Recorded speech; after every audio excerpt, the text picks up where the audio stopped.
నారాయణీయం 54వ దశకం కాళియన్ వృత్తాంతం.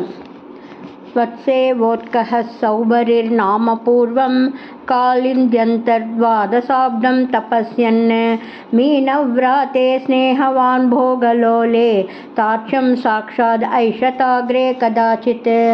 వత్వాహం తం సక్షుతం దృక్షసూనుం మీనం కంచిద్ అక్షతం లక్షయన్ సహ తప్తశ్చిత్తే సప్తవానత్ర చేత్వం జంతూన్ భోక్తా జీవితం చాపి మోక్తా. తస్మిన్ కాలే కాళియక్ష్వేలదర్పాత్ సర్పారాతే కల్పితం భాగమస్నన్ తేన క్రోధాత్ త్వత్పదాంభోజభాజా పశ్చక్షిప్తద్దురాపం పయోగాత్. ఘోరే తస్మిన్ సూరజానీరవాసే తీరే వృక్షా విక్షతాక్ష్వేలవేగాత్ పక్షివ్రాతాపేతురభ్రే పతంతః కారుణ్యార్ద్రం త్వన్మనస్తేన జాతం. కాలే తస్మిన్ ఏకదా శీరపాణిం ముక్త్వా యాతే యామునం కాననాంతం. ద్వైయుద్ధామ గ్రీష్మ భీష్మోష్ణతప్తా గోపాలా వ్యాపిబన్ శ్వేలతోయం నశ్యజ్జీవాన్ విచ్యుతాక్ష్మాతలే తాన్ విశ్వాన్ పశ్యన్ అచ్యుతత్వం దయార్ద్రః. ప్రాప్యోపాంతం జీవయామాస్తి తత్రాగ్ పీయూషాంబో వర్షిభిः శ్రీకటాక్షైః.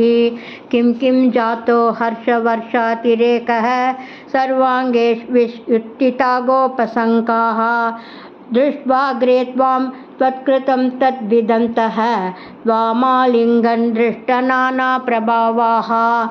గావశ్చైవం లబ్ధజీవాక్షణేన స్ఫీతానందాస్మాంచ దృష్ట్వా పురస్తాత్.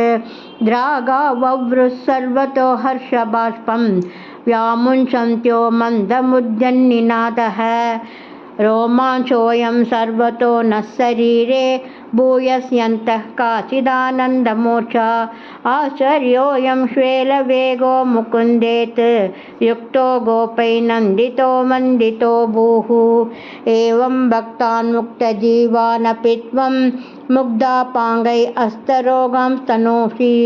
తాదృగ్భూతస్ఫీతకారుణ్యభూమా రోగాత్ పాయావాయుగేహాదినాథ. గురువాయూరప్ప చరణం. సర్వత్ర గోవిందనామ సంకీర్తనం. గోవింద గోవింద.